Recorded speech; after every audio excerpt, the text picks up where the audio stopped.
As vegans cut out all animal products from their consumption. 30 and flirty and thriving. But if we make the right decisions at this critical moment,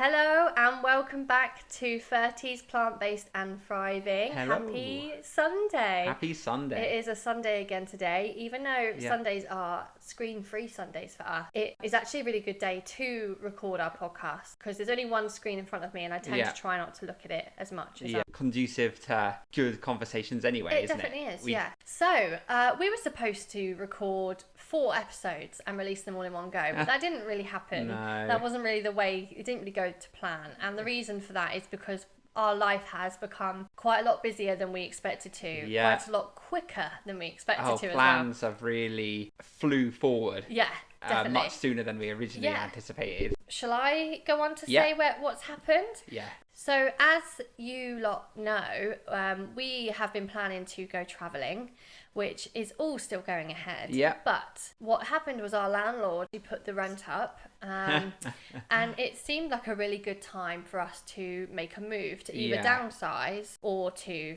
try and go somewhere totally different. Yeah, I think because we wanted to travel, that is just a natural...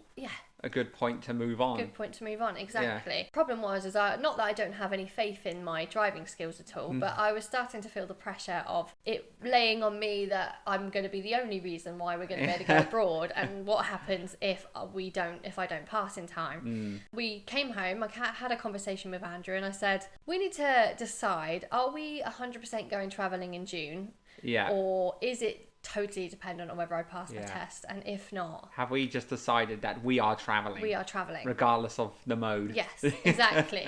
And the answer, of course, from Andrew was, well, yeah, obviously. Which means that we then had to find a plan B, and our plan B happens to be something that we spoke about 12 years ago. Yeah. A lot of you may have heard of the idea of WOOF, which stands for Willing Workers on Organic Farms. And no, it doesn't. It's not what you think it is. Every now and then you can say it. You see someone's expression change, and you see the cogs turning in their mind, and they're sort of, is that what I think it is? Yeah, they don't realise it's nothing naughty. So get that out of your head. It's probably in no one's head.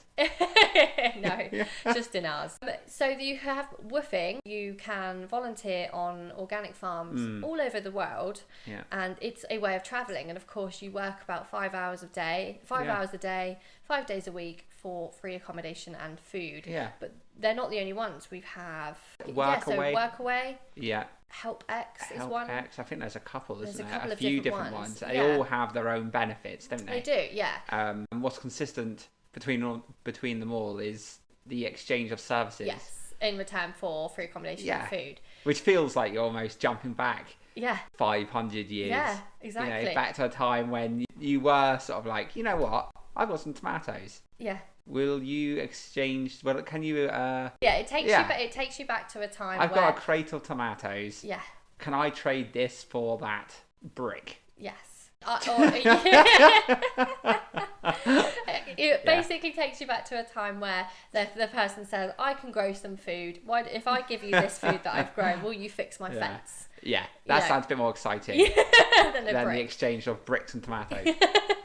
But the concept is the same. Yeah, it is. When we looked at this, we couldn't believe we'd even forgotten about this. This is something that me and Andrew mentioned about 12 years ago when we first met. And we knew that we wanted to travel the world. We knew that was something we wanted to do. And woofing had come up. Yeah. And so suddenly, just all of those pressures had dropped away. And we fell in love with that idea. Yeah. Absolutely love that idea. And we were like, oh my word. It's going back to a time when it was much more of a collective effort to almost survive and live. You know, you're relying on each other's kindness. Yeah, exactly. I feel like we were born in the wrong century. I think I want to go back to that world where we are exchanging services.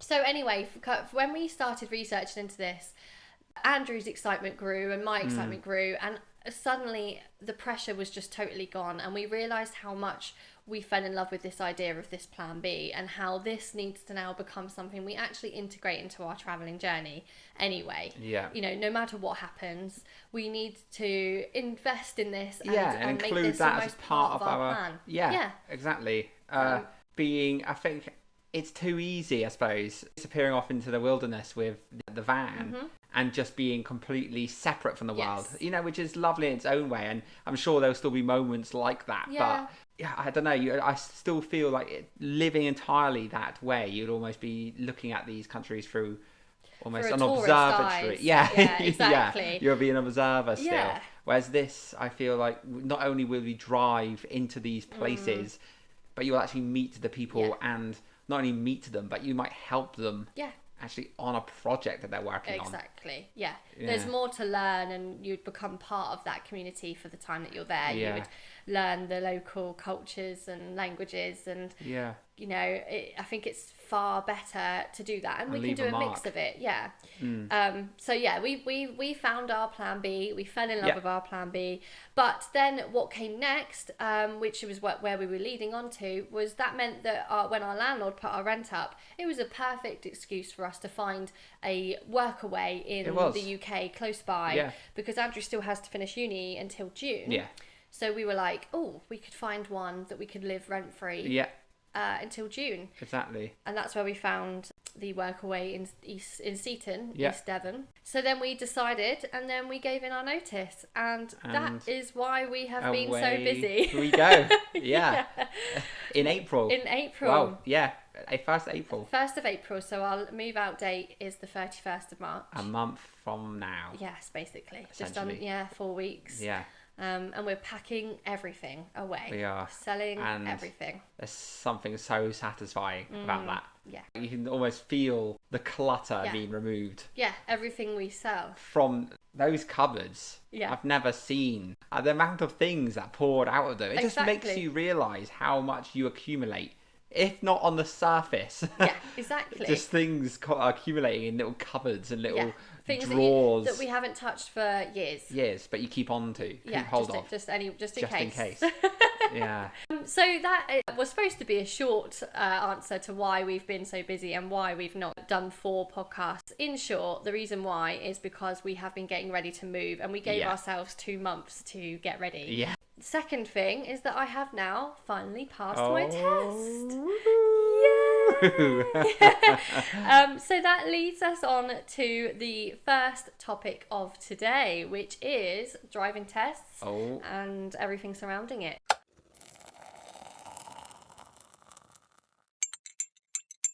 You are now a pro. I wouldn't say I'm a pro. But you are here to guide all of us to a brighter and better tomorrow. I believe that when I first started learning, I was like, I'm going to be a first-time pass. And when was it you first started learning? I started learning 2 years ago. Two years. Wow. Yeah. Yeah, which is a long time. Amazing. But then there are people who are lucky enough to have a car to practice in, which means that they pass much quicker. Of course. Why was it that, because a lot of people probably don't really know, why did I learn rather than you? It just made sense, considering you had already driven a moped. Yeah. And you had some kind of road sense. Exactly. And I think you had already done a few driving lessons in the past. Yeah. So you wasn't starting from complete ground zero. Exactly. I had lessons in Southampton back home and did start learning again in Plymouth as well. Yeah. But then stopped and started, and also had a moped on the road, so it just made a bit more sense. I was closer to the. It felt like you'd hit the ground somewhat running. Whereas exactly. But I just did the unlucky thing is that I didn't have a car to practice in, so I do think that was what contributed to making me take so long. But also, it's expensive. It's so expensive. Oh, it really is. So my first test was actually really good. To be honest with you, I was pretty ready to pass. When I look back at it, I think... Yeah. I mean, I think you was ready. Yeah. Months, possibly a year ago. Yes. I think despite how many attempts it takes to pass the actual test itself, that doesn't necessarily mean you weren't ready to pass the first, second, third No, time. Exactly. Yeah. It's just, you know, situational it's as well, just isn't it? situational, yeah. Yeah, it depends on the examiners. So my first one, I had a really lovely examiner. The route was great. Everything was really good. I just did one tiny thing, which was take a corner slightly too widely, and the examiner thought I was going to hit a parked car. But as far as I remember, though, there was some logic behind that, wasn't there? There was, For yeah. what you were saying. You knew that why you was doing that. Yes. And it was also your instructor knows your style of driving. So when you're driving with your instructor, if you've driven with them for a long time, they know that you're pretty damn good at not hitting cars. Yeah. And they know that they don't have to worry. But if that's just your style, then What, doesn't hitting matter. cars? Yeah. But I my whole entire time of driving have never hit anything. So touch wood, that's not going to happen. Yeah, I was coming down the hill at slightly too fast. He told me to take a right turn, which was quite a sharp corner. But because I didn't quite turn early enough, it meant I had to go quite wide on the turn, giving me enough space to do the turn without hitting the curb. Yeah. And he thought that I was going to hit the car on the left, so he grabbed the wheel, and that's game over at that point. Yeah. Second attempt was ridiculous. I'm not even going to talk about that. But the examiner wasn't the nicest. Well, no, that's a lie. I don't actually know him personally, so maybe he's a nice guy outside of the job. But he certainly all have our off days, don't we? Yeah. He certainly didn't make driving easy and was very stern. It didn't help with the nerves. Didn't help with the nerves. No.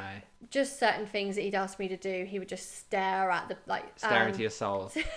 And it just made I basically almost forgot how to drive because he made me so nervous. Yeah. So that went downhill. I didn't do anything dangerous, but I had loads of serious faults.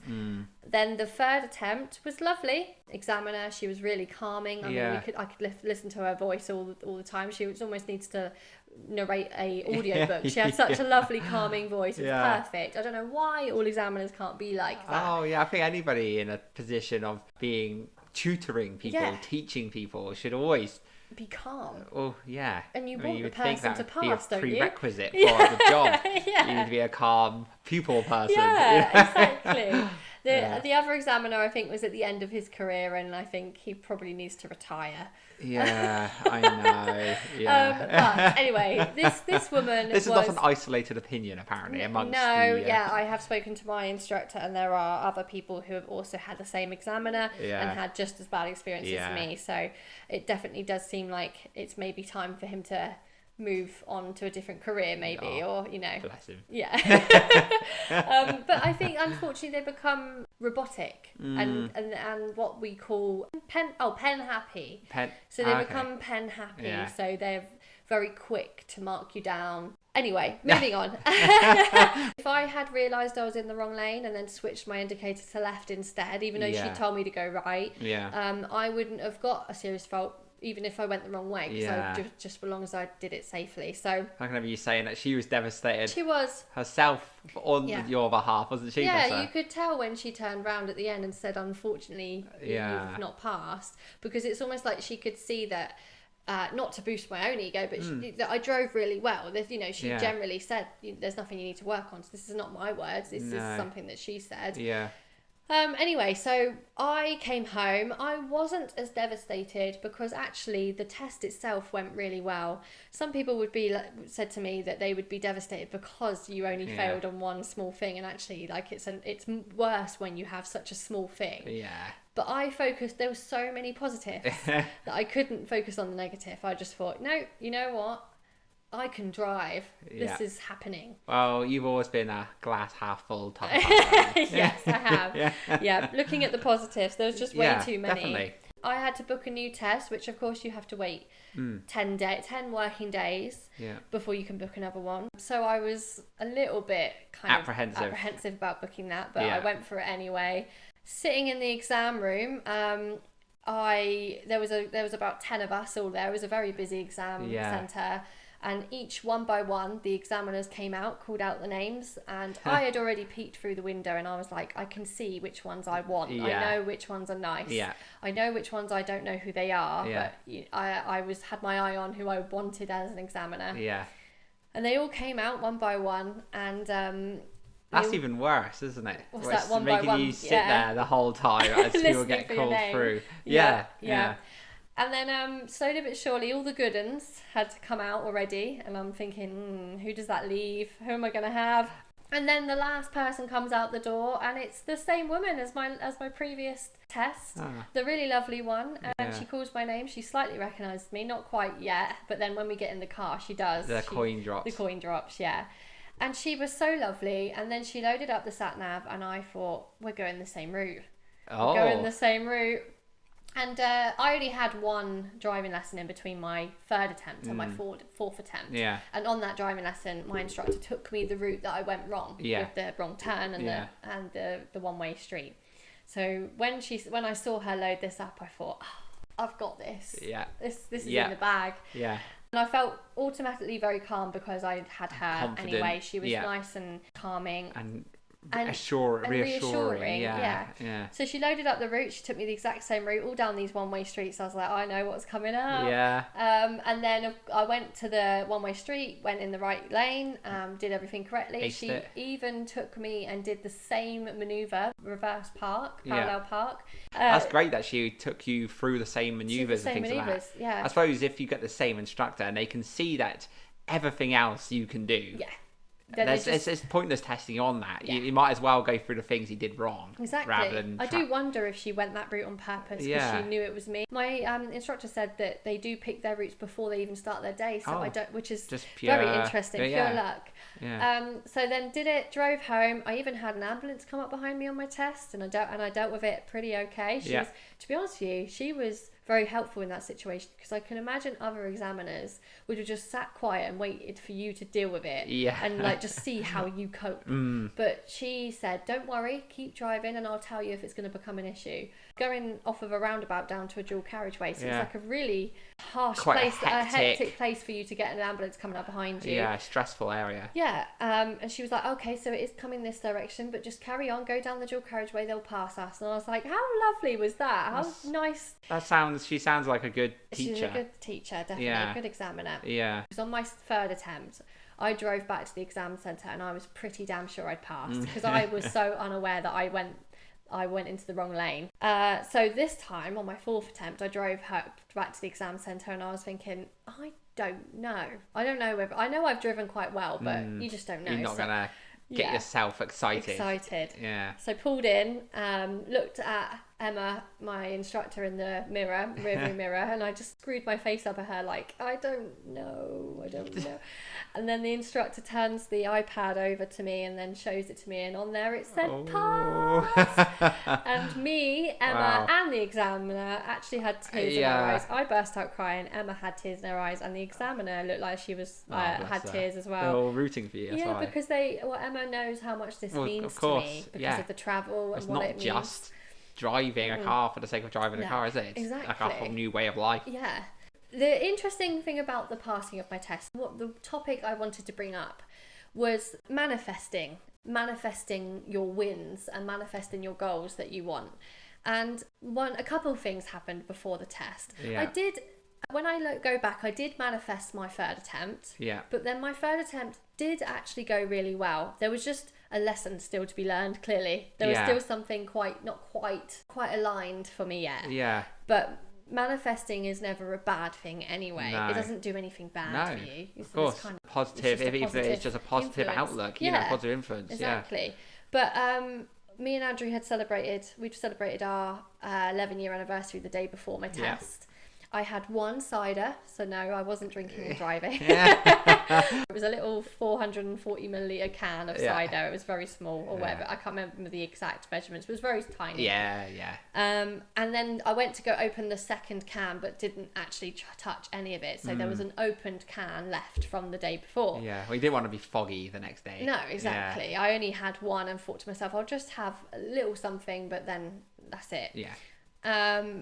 And then the next day before the test, Andrew picked up that can from the floor and said, shall I keep this for you? Do you want this still? And I said, actually, yeah, put it in the fridge because I may want it if I pass later. Had a strong inkling, obviously. I did, yep. Then I stood before my test, I filmed a Instagram reel where the point of the reel was that I was dancing, and there would be a transition that I would jump, and 1 minute I don't have the pass certificate, and the next minute I do, and I transition into having the certificate in my hand. Yeah. So I was going to film it when I got home from my test, but I decided to actually film the beginning intro before my test, as if to like be manifesting it. Yeah. And so I filmed it, and that was the second thing that I did. And then, of course, I stood in the mirror and did like power poses. Yeah. And said, I've got this. I know how to drive. Yeah.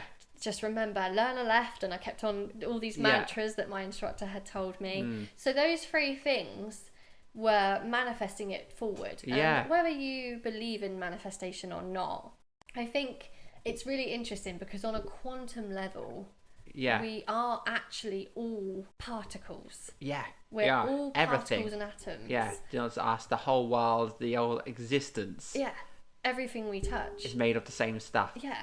So it's not really far removed to think that we can these particles almost could influence those particles. Yeah. And I think that's the thing. If we and there's absolutely nothing negative that can come from manifestation. I think that's the thing about it's the law of attraction. You know, I know there's a really good book about the law of attraction, isn't there? I think it's called. Would you like me to Google? Yeah, actually. So it was called. The book is The Secret. The Secret. That's it. That's it. Yeah, yeah. And that's all about law of attraction. I suppose that's they're talking about there. You're not just imagining a good and successful process. You're imagining the outcome. Yes. And I suppose that's exactly what you was doing. Was imagining the actual the best outcome. So that you wasn't just imagining that you was going to drive well today. You imagined yourself holding the certificate at the end of the day. At the end of the day. And that's exactly what you did by. I didn't think about it that way actually, because by filming the dance, I jumped with my hands in the air, grabbing a imaginary certificate. Yeah. That action was quite. In my mind was probably quite powerful. That action. Your mind knew that. In order to finish that little reel that you've started, you needed to complete and get the prize at the end, essentially. Yeah, and that's what you did. Yeah. The interesting thing is what are the chances of me having to get the same examiner going the same route as well? Yeah. And the traffic was quiet. Yeah. No matter whether you believe in it or not, I think like I said, there isn't anything negative to come from it. Whether you think it's pseudoscience or... whether or not you... Put it this way. Whether or not you believe in the possibility that you are actually influencing something and manifesting it or attracting it to you, or you just come at the end of it and you've just thought positively for the last half an hour. Yeah. It's a win-win, really. It's a win-win. It made you believe in yourself. Exactly. And that's more important than anything, is having that faith in yourself that you're going to do something. Yeah. Yeah. You know, you imagine yourself in that role and what it's going to feel like and what it's going to look like. Yeah. The more realistic you are about what that's actually going to feel like, the more likely it is for it to happen. You are attracting it by telling yourself that you are more than capable of going out and getting it. Exactly. 100%. Yeah. In fact, I although this is quite far-fetched, I see it as almost like if you could manipulate time in the universe. Yeah. It's going a little bit deep here, guys. It's like a wormhole has opened for you for a second. Yeah. You've cast a net and a little fishing rod out. Yeah. And you've latched that fishing rod onto the thing in the future that you want. Yeah. And then the wormhole closes with the fishing line still in it. Yeah. And you're slowly reeling it through the wormhole, through time towards you. Yeah. It's already there. Well, exactly. It's just making its way to you. And that might happen in 1 year, 4 years, or 10 years. Oh, that's the thing. I actually really like that explanation of it. No, I don't think it's beyond the realm of possibility. No, exactly. You know, I think that's 100%. Very much, if this on some level has already happened, whatever could happen has already happened, then whether or not you could influence that outcome still. Yes. Yeah. I think it's an interesting... I agree. Through the law of attraction, or for manifesting, you are bringing that end result to you, or whether or not you're just opening up the pathways that get you there. The opportunities. Yes. That's also another thing. Well, exactly. Whatever it is that you need to do to actually get that started. Yeah. I love that. I do. Yeah. So it was what I wanted to talk about was the manifestation of bringing that driving test to me and passing. And now I have it, and I have it for life, and I never have to spend a bit of money on driving lessons ever again. How amazing. Yeah, I know. How amazing is that? Oh, All so that. good. I know you could think to yourself, taking a good year or 2 years, but then with breaks. with breaks. Yeah, well, exactly. Yeah, it wasn't non-stop, was No. it? But then now that you have got that now. Yeah. And Well, when you finish the exam, the examiner always says, "It was lovely to meet you, but I hope I never see you again." Yeah, Because exactly. the only time that they'll ever see you is if you get too many points on your license, or you speed and you have to go do a driver's kind of speeding test thing, or whatever they do. So that won't happen, will it? Yeah. No, I can't exactly. I don't really see you as the drifter sort of type. The speeding This- boy yeah. racer type. Exactly. Yeah. Yeah.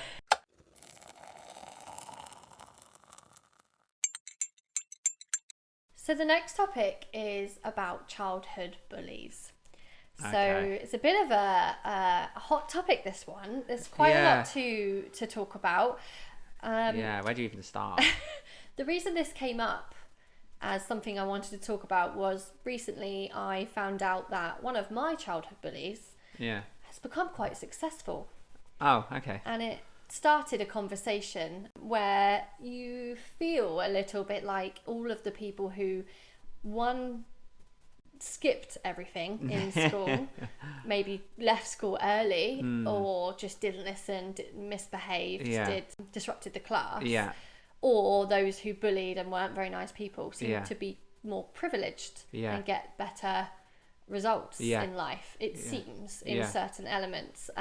Especially going by some of the things I've heard, a lot of people who left early are now very, very successful builders, Business people. Yeah. probably very wealthy. I know, it's funny, isn't it? That does seem to be, it's the same with me. Yeah. Between school, between college and university, I had a little summer job in McDonald's. Mm-hmm. And I can remember standing on the drive-through. I was working that one day, and then the person that drives through ordering is driving this brand new BMW. Yeah. You know, it happens to be someone that bullied me in school and dropped out a good few years early. Yeah. I mean, it's funny, isn't it, when you think about it like that? Because being devil's advocate and thinking about it from these people, they're not bad people. You know, they've just got different attitudes on life and what's important to them, and school and things can be difficult. And we will watch a documentary or listen to another podcast and talk about the sort of the success in business and things like that comes from having like a get out there and get it attitude, a can do attitude, and thinking outside the box, not fitting with the normal societal norms. You know, and maybe in a way, the sort of kid that thinks, you know what, I'm gonna drop myself out of school, and I'm gonna maybe that sort of mindset, that can-do attitude to just taking themselves out of school is also the exact same can-do attitude that got them where they want to go. Yeah, exactly. It's just an added point. I don't actually feel like I'm behind, because the life that we're about to live, is absolutely fantastic. Oh, I mean, I would not swap myself for their life at all. And everything works out the way it should. It does. I'm happy that me and you did things the way we did. Definitely. So that then now we're going to be free to go travel the world, and I wouldn't our swap path that is- for more money or more success in not other at all. ways at all. I think the interesting thing about it was that at the time when I found out about this person becoming successful, what was going through my mind was that this person in particular had also done lots of bad things in his life. He had also gone to jail for not killing someone on purpose, but killing someone by accident. But the cause of the killing was something that could have been avoided. And so you tend to have a little bit of like, when you're thinking about these things happening to these like people, and then they get success, part of you goes, why is this person being rewarded then when all the bad that they did and all of the stuff I was put through, this person, you almost think this person doesn't deserve these amazing things. And then that came with the topic of forgiveness, didn't it? Yeah, it did. Which Yeah. is an interesting topic. It did. I think this conversation can go in so many different ways, and probably much longer than what can fit into a single podcast. But it depends on what direction you come at it from, doesn't it? I mean, what direction do you come at it from? I'm not going to pretend that I wouldn't have, if it was me that was bullied by this person, I'm not going to pretend that I'm some enlightened being that wouldn't also still have some kind of, vengeful attitude towards it. Because obviously you did suffer at the hands of this person for a little bit, whether it's just mentally or whatever. And so you do think, why should they get this or get that? I think I believe that being a spiritual person, that the force, the energy of the universe, like the spirit, is an all good, loving thing. Yes. And I think that it wants everyone to succeed. Yes. So in my mind, I'm like, why not then? Well, if anyone's deserving of it, then surely this person that's done bad in his life, maybe he is the one that deserves it more than I do. Yeah. Because I've had a somewhat easier life. Yeah. So maybe he, if anyone, is the one that deserves that good opportunity. Because, as I said, I think Spirit wants people to succeed. What do you say? I think that is important to look at it from a different perspective as well, because the true forgiveness can mean something different to everybody. I think this leads very nicely on to the lessons in life, and that we had a discussion about maybe he hasn't learned his lesson yet. No. But maybe this opportunity is there because he's still yet to learn his lesson. Yeah, I suppose you don't know what wrapping a lesson is going to come in. Yes. Because, like I said, because you might have like a vengeful attitude towards something, because something happened to you personally, you might wish it came in a certain way, in a more sort of vengeful way, a more outright sort of that'll teach him sort of way. But life has a way of being able to teach lessons in even ways through that are less expected. Yeah, surprisingly through even good things. Exactly. Can be maybe that is the lesson. Maybe he will learn through the responsibility that this new venture will bring him. Maybe that itself will be the lesson. He will grow up. And or maybe because his ways haven't changed, he'll lose the opportunity. That's the thing. And learn that way. Yeah, exactly. I'm not saying in any way that I would want that to be the case, but it's but interesting when you look at things in a different can unravel. Yes. Yeah. And I like to true forgiveness is being able to actually wish the person that did you harm healing. And to be able to learn something. To be able to look in the eye of the people who hurt you and actually go, I hope that you heal. Because actually everybody who does wrong is suffering in some way. Everybody who has done something wrong in their life or has treated someone badly in their life is doing it because they've suffered. And so to be able to actually look at someone in the eye who hurt you and say, I really hope that you heal.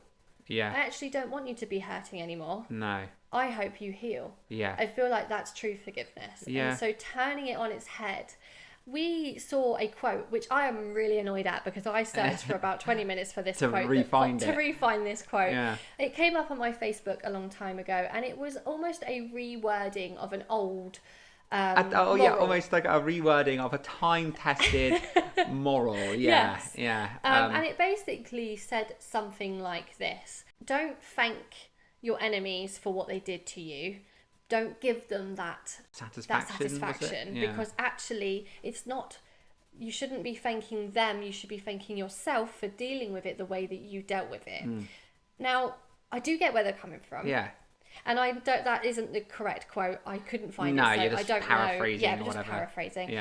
I understand where they're coming from. They're saying that you don't really want to thank the person for being a crappy person. That's not what you're thanking them for. Oh, no. And I agree that you sort of don't want to thank them because actually, no, it's the way you coped with it. Not what happened to you. It's kind of your doing. But the problem with this... There is some truth to it, There is some truth, I felt like it was a very selfish way of looking at things. Because it isn't just about you. And it's not all about your healing. It's not all about you and kind of an I mentality. isn't it supposed to be that we want good for everybody, Yeah. even those people who have done bad in the past? Yeah. And the quote sort of highlights that everything is just as long as you feel okay, it's all right. And I thought, that doesn't sit right with me. No. Because I'm not thanking the person, but I No. do thank the universe for sending it my way so I can Yeah. learn. So it's an obstacle that It's you an had obstacle to I learn had to learn. to grow Yeah, past. exactly. Yeah. And that I actually think that is, I'm not thanking the person directly. It's not like I'm going up to them and saying thank you for being an idiot. No. Exactly. That I am thankful that that person did it at the time that they did it. For the lessons learned. For the lessons learned. Yeah. And then also going forward, I do hope that they heal and Yeah. they learn from their lessons and maybe Yeah. hope to go on and do good for other people as well. Yeah. So I the quote was a bit of a weird one because it's Oh, like I said, it was a play on an age-old quote, wasn't it? And I think the original was just essentially saying, Yes. you know, thank your enemies for Yes. providing you opportunities to grow. yes, exactly. And this one turned it on its head and said, no, don't thank your enemies, thank yourself. yeah. Yeah. But it's very me oriented. Yeah, it's very isn't it? me orientated. There's nothing wrong with what it's trying to say. Like I said, there is some truth to it. Yeah. But I just don't think that you should take out the we from those old sayings. No. Because they were derived, they were philosophized Yes. or whatever in Yeah. times when there was a much more of a sense of a we Yeah. in the world. Yeah. And it was about this kind of collective growing, wasn't it? Exactly. Yeah. I The think these community. days it's too easy to kind of fall into the whole I trap. Yeah.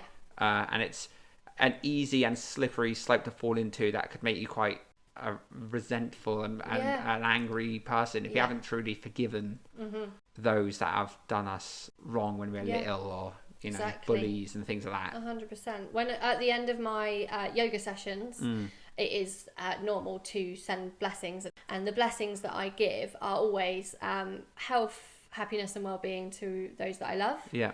But also healing and forgiveness to those who have hurt me in the past. And Yeah. I mean it. I'm not just saying it. No. I do Yeah. hope that those people move on, course. heal, and grow from what they did. Yeah. Because there's lessons in everything. Of course there is. Um, Yeah. And I think have that's- actually spoken to some of those bullies since school. And some of them have grown up, haven't They they? have, yeah. Yeah. And it's very interesting. But you're talking about like bullies in school. My school didn't really deal with bullies very well. They would send me out the room rather than sending a bully out the room. And Yeah, I'd have it's to like sit out of an the lesson the whole time. Odd way of doing it. Yeah. I know what the teachers are probably trying to do. They're probably thinking, "Oh, well, the bullies want to get sent out. They don't. They want to be out of the classroom. That would be a reward. that for would be a them. reward for them, technically, Yeah. getting sent out of the lesson. Yep. But Which that I do shouldn't- see where they're I coming can kind of understand the logic, but it was definitely not right to then exclude you from from that. the classroom and your learning. Yeah, exactly. Well, because they're the distraction, aren't they? They're the Yeah. reason why I couldn't learn. And Yeah. even though, luckily, until the very end of school, it never got physical. I think bullying through school is something that can't be avoided. I think it's happening more and more and more, especially Unfortunately. with the kids. But in the generations lower than us. Yeah. I'm hoping that schools deal with it way better than they did now. Yeah. I don't know what they do. But what did your school do? There wasn't as much in terms of social media and things were in its Yeah. infancy, Yeah. wasn't it? And it wasn't really. It was, people were on there, but it wasn't so life consuming. It didn't nibble at your ankles every hour No, of the day. it didn't replace your physical identity. Yeah, exactly. Quite as much as modern social media can Yeah. do. There wasn't the type of bullying that there is now. Yeah, no. But our school, the usual. I think if a kid was being disruptive, then they would just get sent out of class. Yeah. So they did send the kid out of the class. Yeah, they did. Yeah. But 9 times out of 10, they would open a door and they'd be like, "Where have they gone?" And they disappeared. And they just disappeared. Yeah. Probably off home. But I was fairly lucky in school. Yeah. I had bullies, but I was quite big for my age. Or at least the people that bullied me weren't that smaller big. than you. So Yeah. a lot of time it was easy for me, I suppose, to laugh off Yeah. a lot. And I suppose because I was able to laugh it off, smiling and waving Yeah. through just your usual kind of It took me a while though. It was only in secondary school when I realised that I could laugh it off, Yeah. as in essentially ignore it. Yeah. As I said, that was because with me it wasn't physical. I think given the size comparisons between me and my bullies, it would have been silly for them to get physical. But in secondary school, I somewhat developed like a thicker skin for it. It was the same bullies for me through primary school, which is what, 4 or 5 years, Yes. and then all the way through secondary school, the same ones, right from the beginning to end. So at some point, for me at least, it did get to a point where I just switched off to it.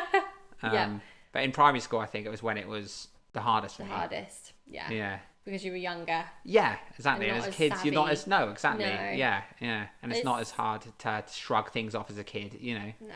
There's not many girls that you hear being bullied by boys. No. So for me, I've always my been bullies surprised were at that. actually all boys, which Yeah. is really strange because know. normally in school, I don't know, maybe that is normal, but normally you'd think it's girls being all bitchy and bullying each other, and kind of like, I don't know, but no, for me, I got bullied by all boys all through school, That is everywhere, strange, isn't it? I from am. primary, and it was different groups. Is it? Yeah. I'm always surprised whenever you say that you was bullied by boys. As you said, you would assume that it'd maybe be girls bullying girls, boys bullying boys. Yeah. But And it wasn't like, you know, when like they used to say that when someone bullies you, yeah, they that's literally fancy what I was you. about to say. Yeah, it definitely wasn't that, because it was angry. It was angry. It was like, it was not your normal bullying or just teasing. No. You know, one of them slapped me round the face. I mean, Yeah. I'm pretty sure that someone who fancies you is not going to do that. No. I think You know? there's a certain level, and then isn't there? the one when I was younger where 2 of the boys planned to steal my skateboard out from underneath me outside my home. Yeah. And one of the boys, it was so preempted that Yeah. they went round 2 different directions. One went from left side of the house, the other one went from the right side of the house. Yeah. Came up to me and kicked the back of my shin so that I fell to the remember floor. you The other one saying. kicked the other side of my Yeah. shin, and they stole my skateboard and ran No. away. It's just like, That seems very. and I was a young kid. Yeah, I know. That's So quite the coordinated attack, isn't it? was. Perpetrated by a couple of. How old were you? 11. I was quite young, and Yeah. they were like at least 6 to 8 years older than me. Yeah. Oh wow, really? Yeah, they were a lot year old. They were like. Not that I always want to try, and excuse everything, excuse them for it. But I mean, you can only begin to imagine, and maybe you probably can't, what their upbringing must have been Yeah, like, or what exactly. their home life must have been like. To Yeah. have that kind of Mindset. you said hatred Yeah. or anger to be able to Towards do me. those things, to do to Yeah. act towards a kid, even if Yeah. they weren't kids at the time. Exactly. I I mean- hope the skateboard was worth it.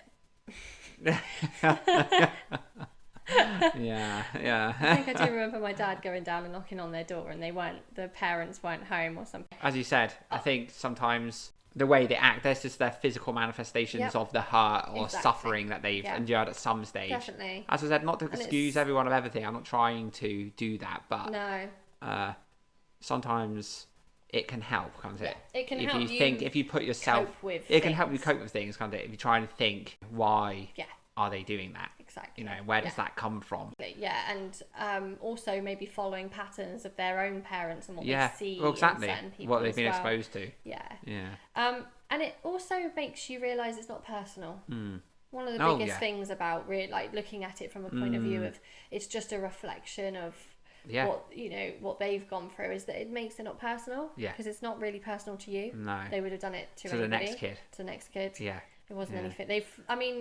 They literally found anything. Yeah. I mean, I've got quite a slightly bigger nose than majority of people, and they called me Gibbesson, which is big nose backwards. If you just have a slightly different shade of grey trouser to the next kid, that's cause for being bullied, Yeah. it seems, isn't it? Well, I suppose also one of the things we need to mention is that a lot of listeners are going to be in their 30s plus, Yeah. and probably have kids going through school now who are being bullied. Yeah. I wonder if we've got advice for people who are, because we're not parents. No. So no, I obviously know. it's very hard to come at it from a parental point of view, but I wonder if there's anything that you would say to a parent now, like, so coming from the person being bullied side of point of view, nowadays when that kid goes home from school, they're still getting it on their phones, and there's no escape from it. Whereas when we got home, I at least could just go on Roller Coaster Tycoon and forget about it. Yeah, well, that's the thing, exactly.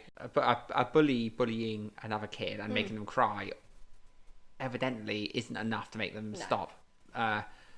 But they, like I said, they don't think about this sort of the long-term implications, you know, what that can do. Exactly. And how that might impact that person for years to come, you know, into their adult life. Let's take this example for it.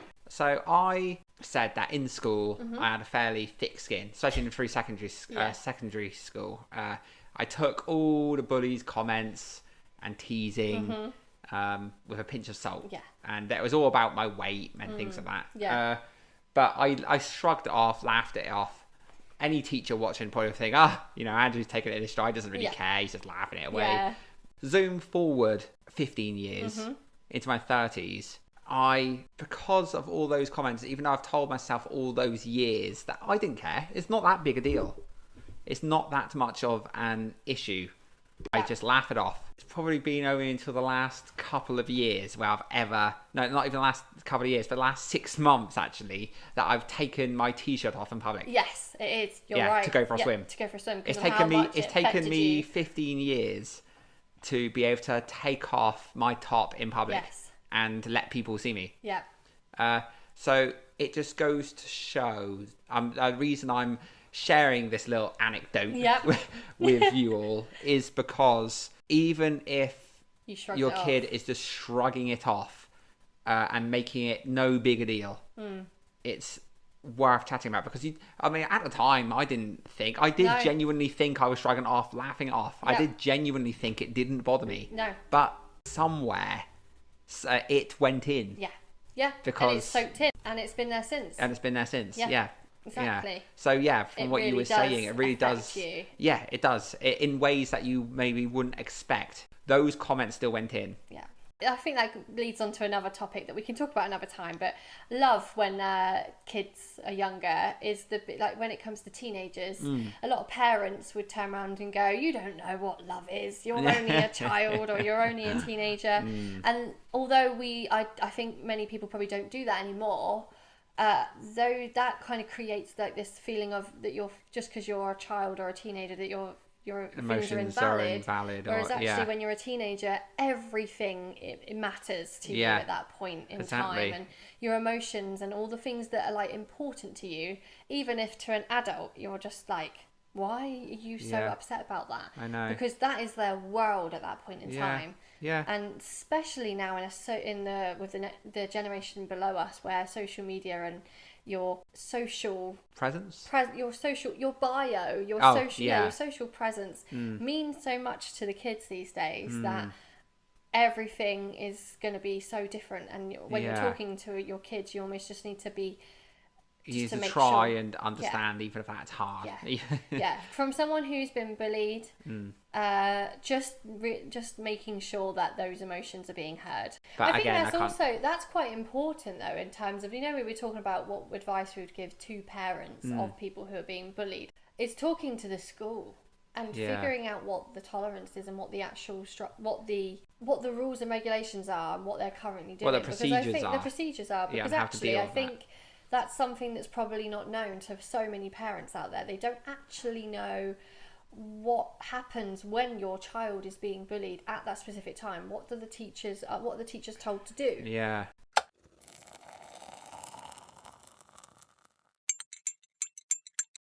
So the third topic is only going to be spoken about briefly because I think it says so much to talk about. It probably almost needs its whole episode. But I have decided, or we have decided, that we want to write a joint book. Haven't we? We have. Yes. that's Took the me a few response seconds. of somebody who's like, you're actually technically writing it right now. Took me a few seconds to really? Well, the plan is that it's going to be a joint book and we're going to have joint elements to it. Yeah. You're the instigator of I'm this. the instigator. I happen to be the one that's writing a lot about it at the moment. Yeah. That doesn't mean that you are going to obviously have elements in it too. Because you've been reading a couple of books that have inspired you specifically on this, haven't you? I am reading a book at the moment called Breaking Through by Walter and Dorothy Schwartz. Schwartz, yeah. And only about 10 pages in did I actually realise that this was written in the 80s. Yeah. And the reason why it was such a shock to me is because it sounds like it's written today, because everything it talks about is relevant today, which is actually very scary. Let me read you the synopsis.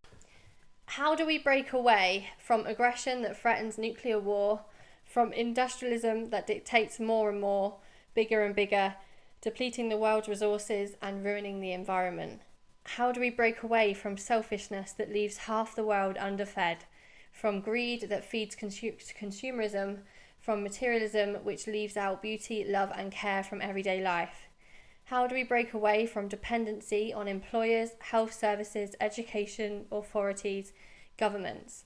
How do we break through into an economy for growth in quality, not quantity, into a technology that is appropriate for us, not imposed by governments and multinationals?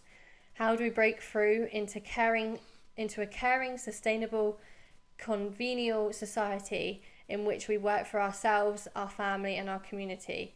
How do we live a simpler and richer life in harmony with nature and with the third world? How do we live in a community that cares for its own health, education, environment and culture? This book will change your ideas and it may change your life. So it's quite a heavy book, but it's freaky because it was written in the 80s and he talks a lot about all of the things that we need to do to change the issues that we're facing, the planet, society.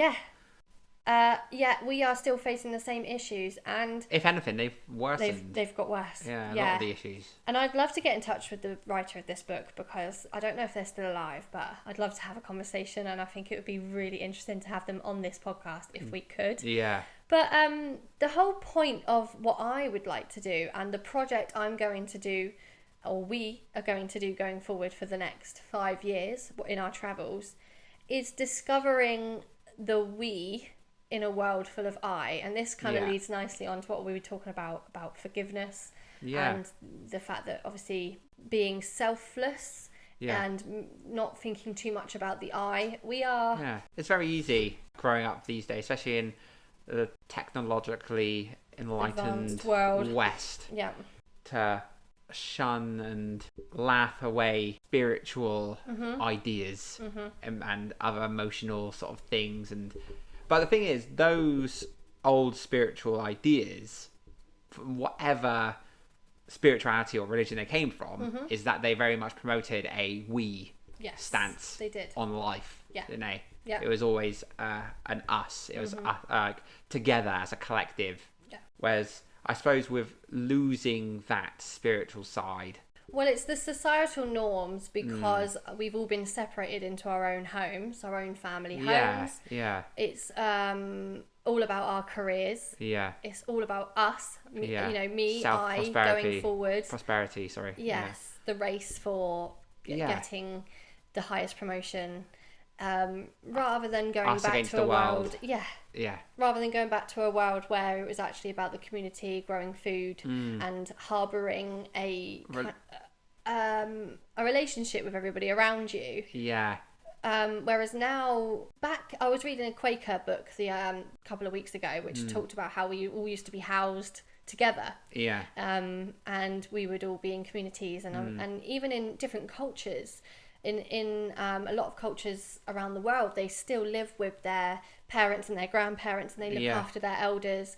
And it's a very Western thing that we don't do that. Yeah, I've read something like that. It's a very much you're right. I think it's a very much in parts in the East, in parts of the Mediterranean and other parts of the world. It's very much sort of a thing that once a relative gets to an age where they're no longer able to look after themselves, you move them in with you. And I think that's what's interesting, because going back to the idea of the problems that we're facing in today, in my belief, is because we're in a society of eyes. Yeah, we and I want to learn more about the cultures that are still a we. A we, yeah. Rather than an I. Yeah. And I feel like the only way forward in this world now is to become a we rather than again. an I. Oh yeah, refinding that we. Refinding it. Yeah. And so I'm going to be making a film, and I'm going to be writing a book. And I keep saying I, but I'm only saying I because it's currently me writing it. You are the instigator of this. Yeah. But Andrew will be taking part too, and it'll be co-written. Yeah. And I want to, in our travels, speak to different people of different cultures. I would love for us to discover that. Yeah. I find it very interesting. Yeah. The sort of societal norms in the West are so different. Yeah. I actually really want to explore what it is that makes it so different. Yeah, how they live. Yeah. But then also what they think of the way that we live. Yeah. You know? And I want to see if there's anything we can learn from that. And I think it could be an amazing journey. Yeah. So we're not just going traveling. We're on a journey ourselves to learn about ourselves. Yeah. Yeah. It's a spiritual journey for both of us too, but it's also in terms of climate change and in terms of everything going forward. I want to, and we want to, write a book and have this as a really good project. So this is going to be something that we work on for a couple of years. Yeah, it will be an ongoing thing, and something that can only really be compiled. Yeah. Over years of note taking and observing and taking part. Yeah. And talking with others. Exactly. And it's interesting because I wanted to write a book about our journey around the world anyway. Yeah. But I didn't just want it to be we went here, did this type of book. I didn't want it to just be like, day 1, we parked in this place. Yeah. Day 2, we viewed the mountain. Yeah. Day 3, we ate on the, I wanted it to be more involved in that, and I think more immersed, and for us to actually learn something. And I think since reading this book and since being on our own journey, I feel like this is almost like the perfect thing for us, the way for us to learn. And it's something that we both find very interesting. Oh, it is. These are subjects that we naturally tend to get onto conversations about, aren't they? Passionately. And so it just seems natural. So on our travels, we probably will have lots of podcasts that are based on this subject. So this is why I said it's going to be something that we probably will come back to, because I would like to talk to people on this podcast about these subjects. Not only do I want to have a video interview with them, but I'd love to have an interview with them on this podcast. So on our travels. There's different life experiences and outlooks from all around the world. Mm-hmm. It would be amazing. How amazing is that? Yeah. That's what I was going to say. And in no way do I feel like that we're ever going to be able to, that this culture and the way that we live is ever going to be able to revert back to those ways where we would just live in communities, exchange services for food and for. I'm not in any way thinking that we go back to that. But I feel like there's got to be a different way forward for this to stop kind of ruining the planet and using more resources than we can grow. I always want that culture shock. To shock you back into exactly. The right rhythm. Exactly. I'm not expecting us to come back and to be able to correct the world and put the world to rights. I just knowing slightly more and just having experienced it and can talk from a place of experience rather than just theorizing or speculating. And so on that note, talking about community, I think it is really important to just as a side note, to make sure that you check in with your neighbours and the people that you know nearby. It's actually a known thing now that people know more about celebrities on the TV than they do about the neighbours next door, which is actually quite sad. Yeah, it is. So if you have neighbours in your area and you see people on the street, look up from your phone and give them a smile. Rather than walking with our heads in our phones all the time. Exactly. maybe think about doing something for your community. Maybe take it upon yourself to go and join the local litter picking group. Yeah. You know, see what things are in the area that you can do. You'll be surprised at how much those things are appreciated. The amount of times I've gone out for a little litter pick and I've just had some person pull up to the side of me in a car saying, keep up the good work. Yeah. Or someone walk past me and go and just saying thank you. Yeah. You're unaware sometimes of how such a simple act is actually more appreciated than you think. Yeah. Even if people don't speak up about it. 100%. Yeah. And that also comes down to the whole we thing too, Yeah. because rather than looking at a piece of rubbish and thinking, it's not my rubbish. Yeah. Well, if we all picked up a bit of rubbish around us, how much cleaner would this world be? Oh, that's the thing. Yeah. I think we've got into a habit of that a while back, didn't we, as well? We started walking down the street. And I said, let's take the pressure off and let's not look at this road. Yeah, this path here has got 10 bottles of old drinking bottles all laid out on it. Yeah, because that's when you start, you realise that there's lots more. Yeah, so much. You know, you pick up a bottle and then you look before you and then the whole path, you're like, oh, why do I bother? But the thing is, I just kept on doing it. Yeah. Each day I walked past that, I picked up one bottle. And then by the end, about a week and a half later, I realised that I picked up every bottle. Yeah. Even I did just one a day. Yeah. And the thing is, I was much more likely to do that just walking past on my stroll each morning that I had to make anyway, than I was going to get a bag and specifically go to this particular path just to do that. Yeah. Which is great, you know, if that's what you want to do, then brilliant. But if it is literally just a simple act of picking up a bottle as you're walking down a path on your route to work or university, whatever, and you'll find that in a week and a half you've done that exact thing anyway. And also around the area of your house, if we all just did the radius around our house, I think everywhere would be clean. Yeah, exactly. Just like a little radius. Yeah. Just your little street. Yeah. Around your house, and everybody that did that outside their house. Yeah. Then it'd be much easier to keep the place clean. It would be. Yeah. Yeah. Anyway. Oh, and one last thing I suppose I should mention, which is going back to what you said about, you know, lifting up and just lifting your head up every now and then from your phone and giving someone a smile. And there's a good point, because that's a very simple act of kindness as well that goes a long way. It does. And sometimes it can be, you can become despondent and discouraged. You know, if you lift up your head to smile at someone and then they look at you in bewilderment. But growing up in a world these days, you're growing up in a society where you are brought up to be looking down at your phone or into a screen, or than you are to be looking in the eyes of a stranger. Yeah. And it will just take a few people. Slowly break down those people's barriers. You may smile at someone, they may look at you with confusion, and it might make you think, oh no, I don't want to do that again, you know, because I feel silly now. But if you just keep at it and just do it, eventually that subliminal messaging will sink in. And it rubs off. And it does rub off. And then that person might smile at the next person. Exactly. Don't let the world sour you. Exactly.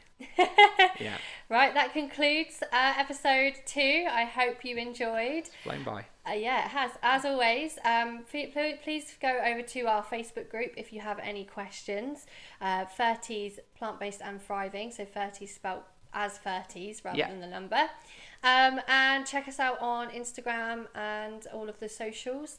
And so don't forget to subscribe and follow us if you like it. It'd be great to hear from you. We will be uploading each week. So if you have any topics that you would like us to cover, or you can actually send a voice note in that can be in the podcast, which we can actually feature it in the podcast and answer you directly. So if you fancy sending in a voice recording of a question that you have, then let us know. Yeah. And we shall see you next week. Bye. Bye.